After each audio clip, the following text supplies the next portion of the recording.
2026 കേരള നിയമസഭാ തെരഞ്ഞെടുപ്പ് തീർച്ചയായിട്ടും വളരെ നിർണായകമായിട്ടുള്ള ഒരു തെരഞ്ഞെടുപ്പാണ് കേരളത്തിൽ സംഭവിക്കാനായി പോകുന്നത്. കേരളത്തിൽ എന്ത് തരം അട്ടിമറികളാണ് സംഭവിക്കാൻ പോകുന്നത്? അതോടൊപ്പം തന്നെ ഏറ്റവും ഇമ്പോർട്ടൻ്റ് ആയിട്ടുള്ള ഒരു കാര്യം എന്ന് പറയുന്നത് തലസ്ഥാനത്ത് എന്താണ് സംഭവിക്കാൻ പോകുന്നത്, തിരുവനന്തപുരത്ത് എന്താണ് സംഭവിക്കാൻ പോകുന്നത് എന്നുള്ള പ്രധാനപ്പെട്ട ചോദ്യമാണ് നിലനിൽക്കുന്നതെന്ന് പറയുന്നത്. തിരുവനന്തപുരം ജില്ലയിൽ 14 നിയമസഭാ മണ്ഡലങ്ങളിൽ എന്ത് തരം അട്ടിമറിയാണ് ഈ വരുന്ന 2026 നിയമസഭാ തെരഞ്ഞെടുപ്പിൽ സംഭവിക്കാൻ പോകുന്നത്? ഏറ്റവും ലേറ്റസ്റ്റ് ആയിട്ട് വരുന്ന ദേശീയ സർവേ റിസൾട്ടുകൾ, അതോടൊപ്പം തന്നെ ചില രാഷ്ട്രീയ നിരീക്ഷണങ്ങൾ, രാഷ്ട്രീയ സർവേകളൊക്കെ തന്നെ പുറത്തു വരുമ്പോഴത്തേക്കും തിരുവനന്തപുരത്ത് നിലവിലത്തെ സാഹചര്യത്തിൽ വമ്പൻ അട്ടിമറികൾ സംഭവിക്കാനായിട്ടുള്ള എല്ലാ സാധ്യതയും നിലനിൽക്കുന്നു എന്ന് എടുത്തു പറയേണ്ടി വരും. പ്രത്യേകിച്ച് ത്രികോണ പോരാട്ടം ഏറ്റവും കൂടുതൽ നടക്കാനായിട്ട് ഏറ്റവും കൂടുതൽ സാധ്യതയുള്ള ഒരു സ്ഥലമാണ് തിരുവനന്തപുരം എന്ന കാര്യത്തിൽ ഒരു സംശയവുമില്ലാതെ പറയാൻ സാധിക്കും. ഇക്കഴിഞ്ഞ തദ്ദേശ തെരഞ്ഞെടുപ്പിൽ പോലും അവിടുത്തെ ഭരണം അട്ടിമറിച്ചുകൊണ്ട് LDFന്റെ ഭരണം അട്ടിമറിച്ചുകൊണ്ട് അവിടെ BJP കോർപ്പറേഷൻ കീഴടക്കുന്ന തരത്തിലോട്ട് കാര്യങ്ങൾ മാറിയിട്ടുണ്ടായിരുന്നു. അതുകൊണ്ട് തന്നെ വരുന്ന നിയമസഭാ തെരഞ്ഞെടുപ്പ് തീർച്ചയായിട്ടും തിരുവനന്തപുരത്ത് വളരെ വലിയ തോതിലുള്ള നിർണായക മാറ്റങ്ങൾ അല്ലെങ്കിൽ അട്ടിമറികൾ ഉണ്ടാവാനായിട്ടുള്ള ഏറ്റവും കൂടുതൽ സാധ്യതയുള്ള ഒരു സ്ഥലം തന്നെയാണ്.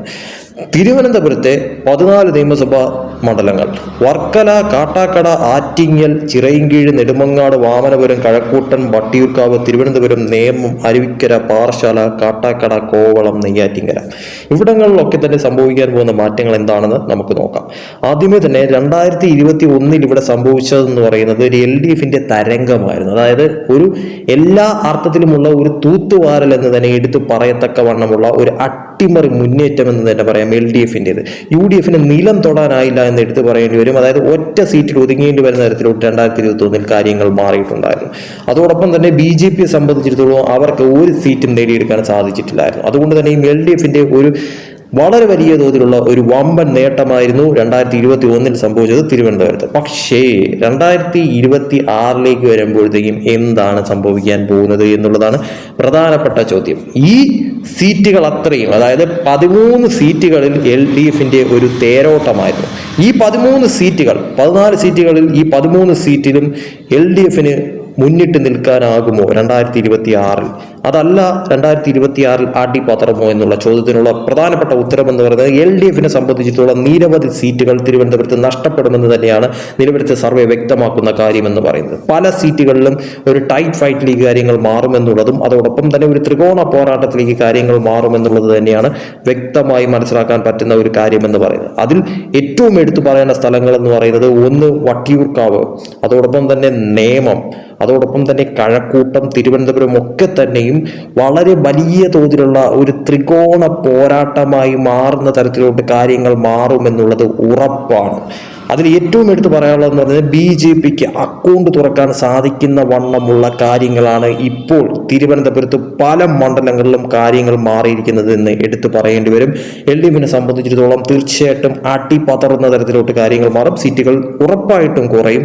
നിലവിൽ അവർക്ക് 13 സീറ്റുകളാണെങ്കിൽ അത് 10-ൽ താഴെ പോകുന്ന തരത്തിലോട്ട് കാര്യങ്ങൾ മാറുമെന്ന് തന്നെയാണ് കണക്കുകൾ വ്യക്തമാക്കുന്ന കാര്യമെന്ന് പറയുന്നത്. അതായത് 10-ൽ താഴെ എന്ന് മാത്രമല്ല, അത് പിന്നും ആ ഒരു തരത്തിൽ ഉള്ള ഒരു വലിയ തോതിലുള്ള ഒരു ഇടിവ് സംഭവിക്കുന്ന തരത്തിലോട്ട് കാര്യങ്ങൾ മാറും. അത് 7-ഓ 8-ഓ ആയാലും അത്ഭുതപ്പെടാനില്ലാത്ത തരത്തിലോട്ട് കാര്യങ്ങൾ മാറുമെന്നുള്ളത് വ്യക്തമാണ്. അതായത് നിലവിലത്തെ സാഹചര്യത്തിൽ LDFനെ സംബന്ധിച്ചിടത്തോളം നിലവിലുള്ള സീറ്റുകളിൽ നിന്നും കുറഞ്ഞത് അവർക്ക് 4 മുതൽ 6 സീറ്റുകൾ വരെ കുറയുന്ന തരത്തിലോട്ട് കാര്യങ്ങൾ മാറിയാലും അത്ഭുതപ്പെടാനില്ല എന്ന് വേണം നിലവിലത്തെ സാഹചര്യത്തിൽ വ്യക്തമാക്കാനായിട്ട്. അതായത് തിരുവനന്തപുരത്ത് ഈ 14 നിയമസഭാ സീറ്റുകൾ എടുക്കുമ്പോഴത്തേക്കും പലയിടങ്ങളിലും LDFന് അട്ടിപ്പതറാനായിട്ട് സാധ്യതയുണ്ട്. അതായത് നിലവിലത്തെ സാഹചര്യത്തിൽ അവർക്ക് 4 മുതൽ 6 സീറ്റുകൾ വരെയും നഷ്ടപ്പെടാനായിട്ടുള്ള സാധ്യതകൾ നിലനിൽക്കുന്നുണ്ട് പല സ്ഥലങ്ങൾ. അതിൽ ഏറ്റവും പ്രധാനപ്പെട്ട സ്ഥലങ്ങൾ എന്ന് പറയുന്നത് 1 വട്ടിയൂർക്കാവ്, 2 കഴക്കൂട്ടം, 3 നേമം. ഇവിടങ്ങളിലൊക്കെ തന്നെയും വളരെ കടുത്ത മത്സരമായിരിക്കും എന്ന കാര്യത്തിൽ സംശയമില്ല. അതോടൊപ്പം തന്നെ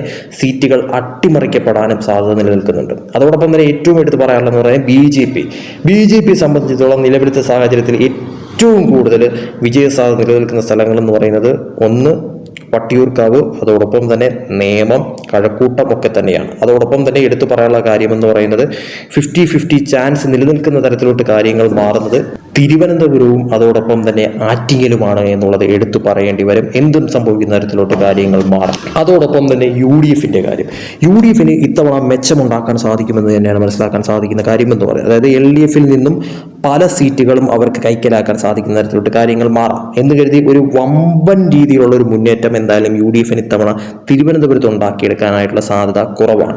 അതോടൊപ്പം തന്നെ ഈ പറയുന്ന രീതിയിൽ LDF ആട്ടിപ്പത്രം BJPക്ക് കുറച്ചധികം സീറ്റുകൾ ലഭിക്കുന്ന തരത്തിലുള്ള കാര്യങ്ങൾ മാറാം. അതായത് മാക്സിമം പോയി കഴിഞ്ഞാൽ അവർക്കൊരു 3 സീറ്റെങ്കിലും കുറഞ്ഞത് ലഭിക്കുന്ന തരത്തിലോട്ട് നിലവിലത്തെ സാഹചര്യത്തിൽ പറയാൻ പറ്റുന്ന തരത്തിലോട്ട് തന്നെയാണ് കാര്യങ്ങളുടെ ഒരു പോക്കെന്ന് പറയുന്നത്. അതോടൊപ്പം തന്നെ UDF നിലവിൽ ഒരു സീറ്റാണ് ഉള്ളതെങ്കിൽ അത് നേരെ മറിച്ച് നിലവിലത്തെ സാഹചര്യത്തിൽ അത് 3-ൽ കൂടുതൽ കിട്ടുന്ന തരത്തിലോട്ട് കാര്യങ്ങൾ മാറിയേക്കാം. അതായത് LDFന്റെ സീറ്റുകൾ നഷ്ടപ്പെടുന്ന തരത്തിലോട്ട് കാര്യങ്ങൾ മാറുകയും അത് BJPയിലേക്കും UDFിലേക്കും പോകുന്ന തരത്തിലോട്ട് കാര്യങ്ങൾ എത്താം. അത് LDFന് തന്നെയാണ് തിരിച്ചടിയായി മാറുന്നത് എന്ന കാര്യത്തിൽ യാതൊരു സംശയവുമില്ല. അതായത് LDFന്റെ സീറ്റുകൾ നിലവിലത്തെ സാഹചര്യത്തിൽ 13-ൽ നിന്നും അത് 6-7 ചുരുങ്ങുന്ന തരത്തിലോട്ട് കാര്യങ്ങൾ മാറിയേക്കാം. അതേസമയം BJP സംബന്ധിച്ചിടത്തോളം അവർക്ക് മാക്സിമം പോയി കഴിഞ്ഞാൽ ഒരു 3 സീറ്റുകൾ 3-4 എന്നുള്ള തരത്തിൽ ഒരു വിജയസാധ്യത നിലനിൽക്കുന്ന തരത്തിലോട്ട് കാര്യങ്ങൾ മാറുന്നു. അതോടൊപ്പം തന്നെ UDFനെ സംബന്ധിച്ചിടത്തോളം അവർക്ക് നിലവിലത്തെ സാഹചര്യത്തിൽ 3-ൽ കൂടുതൽ സീറ്റുകൾ ലഭിക്കുന്ന തരത്തിലോട്ട് വിജയസാധ്യത നിലനിൽക്കുന്നു പല മണ്ഡലങ്ങളിലും. അതോടൊപ്പം തന്നെ പലയിടത്തും ടൈറ്റ് ഫൈറ്റാണ് നടക്കാൻ പോകുന്നത് എന്നുള്ളത് വ്യക്തമായി മനസ്സിലാക്കാൻ പറ്റുന്ന ഒരു കാര്യം തന്നെയാണ്. അതായത് വിജയിക്കുന്നത് ഏത് സ്ഥാനാർത്ഥിയാണെങ്കിലും ഭൂരിപക്ഷം നന്നേ കുറവാകുന്ന തരത്തിലോട്ട് കാര്യങ്ങൾ മാറുമെന്നുള്ളത് വ്യക്തമാണ്. അത്രയ്ക്കും ടൈറ്റ് ഫൈറ്റിലേക്ക് കാര്യങ്ങൾ തിരുവനന്തപുരത്ത് പല മണ്ഡലങ്ങളിലും മാറുമെന്നുള്ളത് വ്യക്തമാണ്. അങ്ങനെ മൊത്തത്തിലെ കണക്ക് നോക്കുകയാണെങ്കിൽ LDFന് വളരെ വലിയ തോതിലുള്ള ഒരു തിരിച്ചടി ലഭിക്കും. UDF BJP നേട്ടമുണ്ടാക്കുന്ന തരത്തിൽ കാര്യങ്ങൾ മാറും. BJP അക്കൗണ്ട് തുറക്കും തിരുവനന്തപുരത്ത് എന്നുള്ളതും എടുത്തു പറയേണ്ടത് അനിവാര്യമായിട്ടുള്ളൊരു കാര്യം തന്നെയാണ്. പക്ഷേ ഇത് വെറും ഒരു സർവേ റിസൾട്ട് മാത്രമാണ്. എന്താണ് റിയാലിറ്റി സംഭവിക്കാൻ പോകുന്നത്? തിരുവനന്തപുരത്ത് ഒരു അട്ടിമറി മുന്നേറ്റം നടത്താനായിട്ട് വീണ്ടും 2026 LDFന് സാധിക്കുമോ? അതല്ല അവിടെ ഒരു തിരിച്ചടിയാണോ LDFന് കാത്തിരിക്കുന്നത്? BJP അക്കൗണ്ട് തുറക്കുന്ന തരത്തിലോട്ട് തലസ്ഥാനത്ത് കാര്യങ്ങൾ മാറുമോ? അതോടൊപ്പം തന്നെ സീറ്റുകൾ ഒരു വലിയ തോതിൽ മുന്നേറ്റം ഉണ്ടാക്കാൻ സാധിക്കുമോ? UDFനെ സംബന്ധിച്ചിടത്തോളം അവർക്ക് എല്ലാ രീതിയിലുമുള്ള ഒരു നേട്ടമുണ്ടാക്കാൻ പറ്റുന്ന ഒരു സ്ഥലമായിട്ട് തലസ്ഥാനം മാറുമോ? ഒന്നിൽ നിന്നും അവരുടെ സീറ്റുകൾ മാക്സിമം ഉയർത്താനായിട്ട് അവർക്ക് സാധിക്കുന്ന തരത്തിലോട്ട് കാര്യങ്ങൾ എത്തുമോ എന്നുള്ളത് തീർച്ചയായിട്ടും കണ്ടറിയേണ്ടത് അനിവാര്യമായിട്ടുള്ളൊരു കാര്യം തന്നെയാണ്.